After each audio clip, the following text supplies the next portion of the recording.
So next up, we have a presentation that I'm sure will be near and dear to every homeowner or business owner in California. We have a presentation from the California Department of Insurance.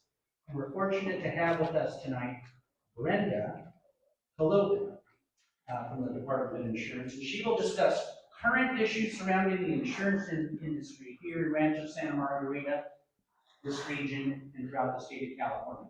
Please give a warm welcome to Brenda Caloca. Go ahead, yes, about 10 minutes. All right, good afternoon, or evening now. How's everyone doing? I will try to go quickly because I think I have 10 minutes. Okay, I'm going to start off real quick. I would like to know with the raise of hand, who is familiar with the California Department of Insurance? Raise your hand quickly. Okay. How many think that we sell it? Raise your hand. All right, we're all on the same page. Who thinks that we sell insurance? No? Okay, good. We're on the same page. Alrighty, so we do regulate most lines of insurance. That makes sure that they are going within regulation. That's the insurance companies. Our main priority is consumer protection. So if you are a consumer holding a policy for auto, homeowners, renters insurance, annuities, life insurance, all those are within our jurisdiction. So if you have any issues, please contact our department for assistance or questions in general. We do set the standards for agents and brokers, ensuring that companies are maintaining insurance solvency as well, right? You want to make sure that when you are ready to need your policy, that they are available with the funding, correct? Paying what you're getting. Now, we also perform market conduct reviews for insurance companies. We do investigate and prosecute insurance fraud. As you may heard, we are currently reviewing a company right now, right? Now, before I do go, we're currently at an insurance crossroads, right? I'm going to briefly just kind of cover what got us here. Most of you may be aware already, but if not, we know that a lot of companies stop writing policies.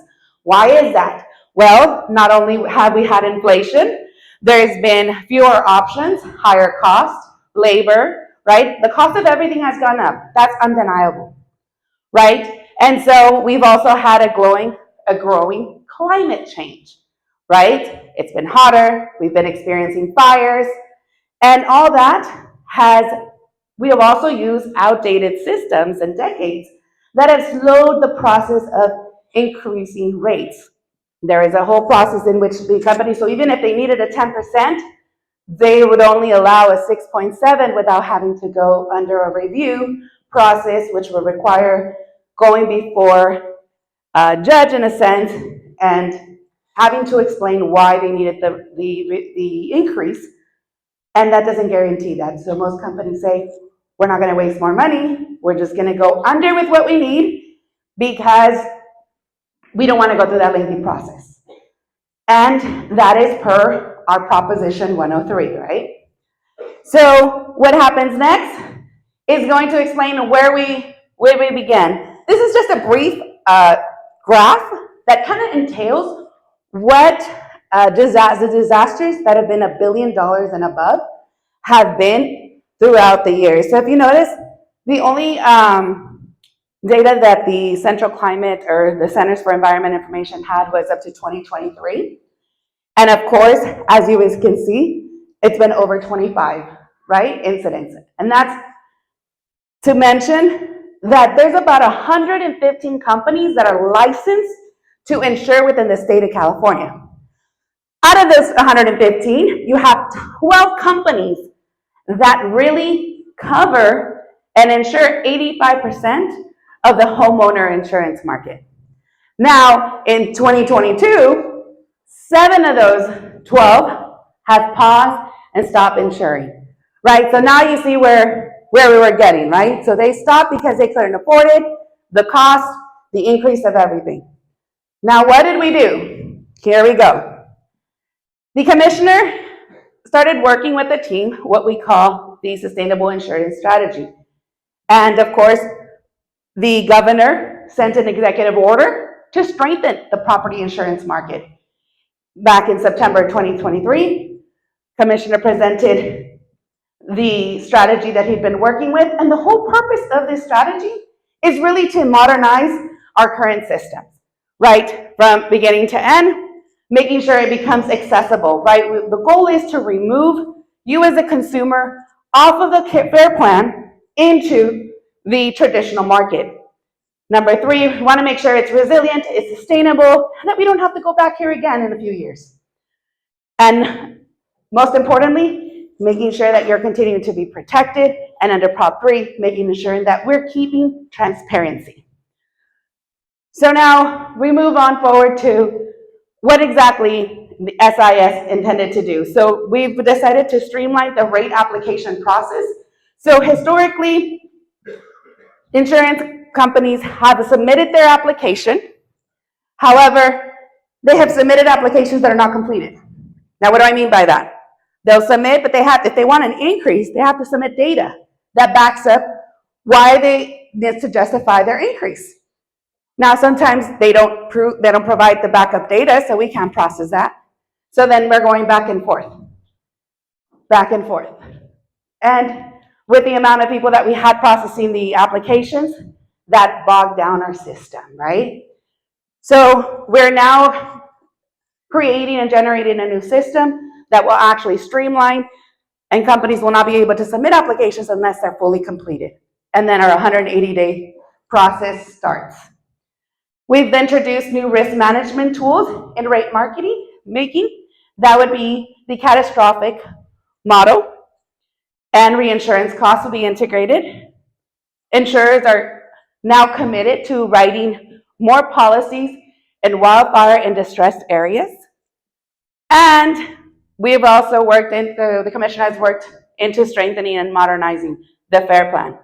I'm not going to go straight into Safer from Wildfires because our division fire chief already covered that. But do understand that it is important. The reason why it is important that you do mitigate your home and create a fire defensible space is because the sustainable insurance strategy is coming into place. We're on track.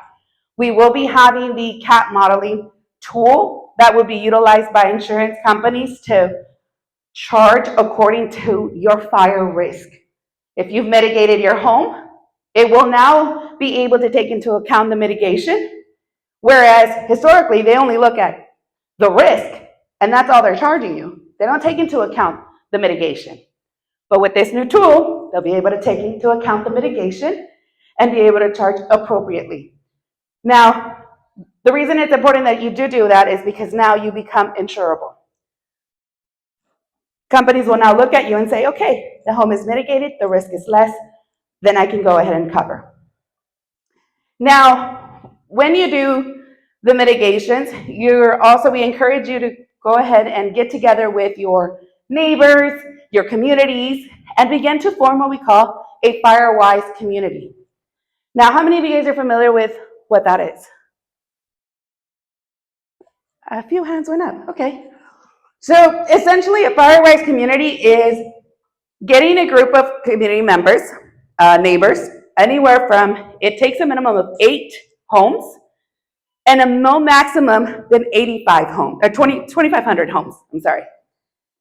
If you identify 8 neighbors, let's say my neighbors here are 8, we get together, we work with different entities, governing entities, right? We're gonna work with the city, we're gonna work with Caloca, and I'm gonna work with, in this case, the Fire Safe Council from East Orange County Canyons, and I'm gonna work with her because I don't know what I'm doing, right?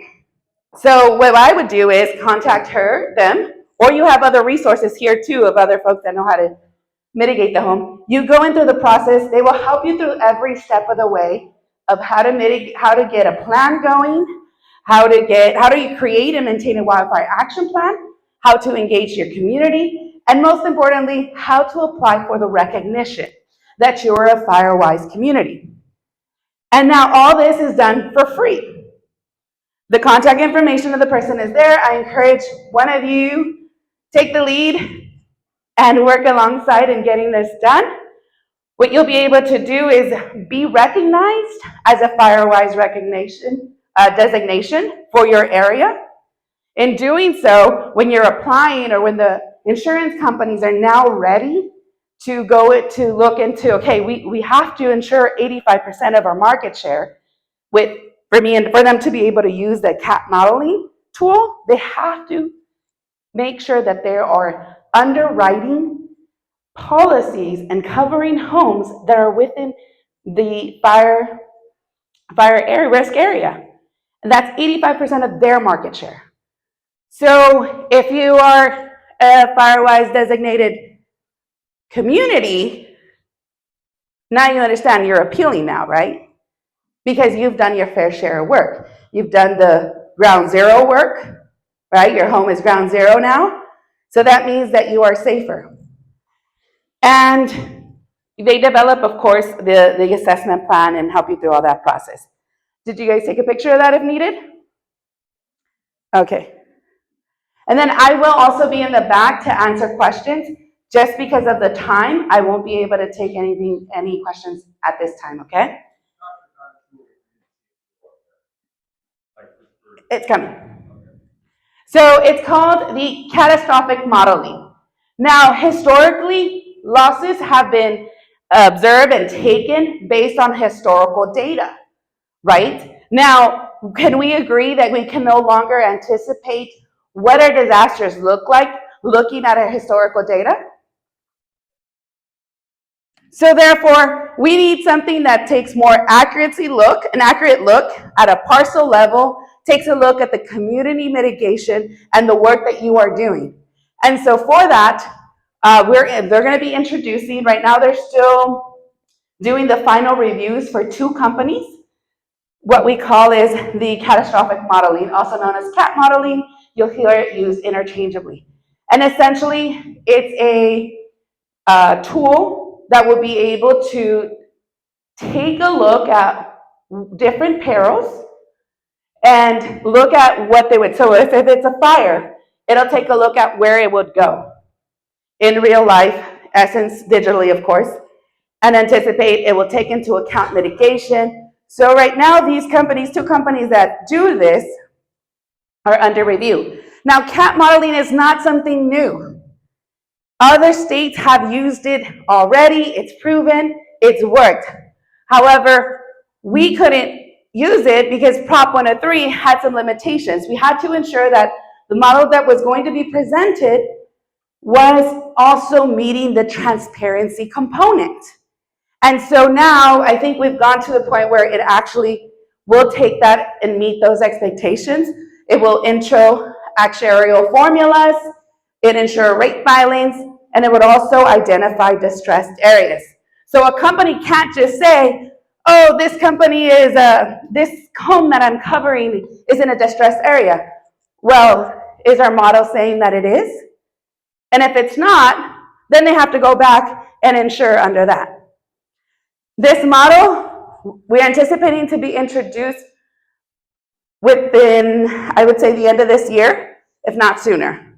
They're still under review right now. And essentially what this will do is really have, number one, you'll be able to know what are your risk areas. You'll be able to ask your company, okay, that's going to deny you and says, hey, we're not renewing your policy. Now you can ask, well, can I know my risk rating? Can I know why now you're not insuring me? And that gives you as a consumer the opportunity to mitigate whatever the reasonings that they're giving you. And the name of the 2 companies that we're looking at, Verzex and Moody's, are the 2 ones that we're under review. We're going to be utilizing one, and that's to ensure that companies are not cherry picking, right? We want to make sure that it is all uniform, transparent, and that they're not cherry picking and charging you or overcharging you based on what better benefits them. Want to make sure that you as a consumer get a fair quote and a fair price. So we'll make sure that insurance companies will need to submit a complete rate applications, and companies will be expected to write new policies in areas that are fire risk. So we do see that coming within the next several months. Now, before I do transition to the disaster preparedness component, I do want to emphasize and stress out that it is important that if you are experiencing an issue with an insurance company, whether it's if you have a question, but there is a, sometimes you get a feeling like something just doesn't feel right. Have you guys had that feeling like you're like, yeah, but it doesn't feel right what this company is doing? How many of you had that feeling? Okay, some of you. Okay, so I encourage you to contact our department, open up a portal, and submit your documentations, because I'm going to tell you what, you're probably not the only one, but it's not an issue until we see it's an issue, until we're hearing from you. And if you're not submitting those complaints, then we don't know what's going on. So the more we know, the more we're able to address, because now we have contingent information and evidence that, hey, you're a continuous repeat offender. So what are we doing with this? So now we can actually address the issue rather than having other individuals continue to experience the same issue. So it's important that you submit your complaints. Doesn't matter how big, how small. If you need assistance with reading your policy, understanding your policy, because I'm sorry, how many of you have actually read word for word your policy? One. Look, I don't blame you. Those are a lot of words and letters that you don't have the time to understand, or like, what do they mean? So let those that know help you understand what you're actually being covered for, what you're not covered for, and make a concise and educated decision on what you do need coverage for. You don't want to get to the point where, unfortunately, a lot of the victims over with the fire have come up to, which is they didn't know they had that coverage. They had greater coverage, and why don't they have that anymore? Well, they sent them in the mail. Make sure you read everything, every change that happens. Make sure you understand it, because it will dictate what you get on the back end. Now, we want to make sure that you're paying close attention to the wording, as I mentioned. You want to do what we call an insurance tune-up. What does that mean? You do a car tune-up, yeah? Do you guys do car tune-ups? Do you guys maintain your vehicles? So you do the same thing with your insurance policy. You want to make sure that you're going in through your policy, making sure, okay, what am I being covered? What is it not? What are those little exceptions that it's saying that's not covering? Oh, it covers the building but not the garage, or that separate attachment, or that additional unit. Make sure you understand what's that being covered. Also, making sure that you're considering the cost of rebuild and not the cost of the actual building. Do you know the difference? Yes. Okay. I won't go into that. Home inventory. We do have some sheets back there, and they're these home inventory guides. If you scan it, it'll take you into a digital inventory guide that you can actually use to take an inventory of all the items in your home. You go into the kitchen, living room, it asks you for the make, the model, how many of the items, how much did it cost you? You want to make sure you have that available, because when you need it, you'll be able to submit it. And most importantly, you want to make sure that you're documenting, scanning your policies, scanning your home inventory, scanning everything, and having backed up, not only in a physical copy, but somewhere in some cloud, have it saved. So therefore you can have everything accessible and ready should you need it. Now, here's some tips for finding insurance. If you get a non-renewal notice, you want to contact your insurance company and ask them why. Chances are that they might not want to tell you why. So then what you'll do is then you'll call who? Please don't call me. Call the California Department of Insurance. Then we'll be able to assist. And then you want to make sure that your insurer is giving you at least 75-day notice. If that notice is not within 75 days, then they may just have to reissue it and it becomes invalid. And then also you can try obtaining coverages in surplus lines, but that is the extreme last resort. We don't encourage it because, of course, these lines are not backed by the California Department of Insurance. So therefore, if they go insolvent, you're on your own and then there's nobody that regulates them. So, but that is another option. They're the only ones that do go at a higher coverages. Okay, we're getting closer. So these are just I'm not going to go through all of them just because of time, but these are the different legislative priorities that the commissioner is working on with the different legislators to continue to help protect consumers. The first one obviously is the tax-free home parking grants. So we're waiting to hear back on those. They've passed the first phase and they're on to the next. We've also trying to ensure that the moratoriums expands to protect businesses, HOAs, and nonprofits. Currently, the moratoriums only cover homeowners and properties. But we want to make sure that this moratorium expands to all these other entities because it's important. We're making sure that we're capping public adjusters' fees to protect wildfire survivors, trying to eliminate the list to make sure that you have what you need. And I encourage everyone to sign up into the consumer alerts. This is the outlet in which we send out new regulations, consumer safety education, fraud prevention, unfair practices, and any insurance issues that may arise in the time being. Stay informed, and that way you are 10 steps ahead. And if you have any questions, doubts, concerns, please do reach out to us. As I mentioned, it's important. If you get a cancellation, doesn't matter. Oftentimes, I'm telling you, I've heard it from a lot of consumers, just because of the simple fact that they contacted our department. All we simply did is, why are you canceling? They said, never mind. They reinstated them. Not saying it's going to happen, but I said, give it a shot. You have nothing to lose. We'll be in the back. If you have any questions, we'll be here, and I hope you have a wonderful evening. I'll turn it over to Mayor. Thank you, Brenda. In the back on this side for any questions that you might have.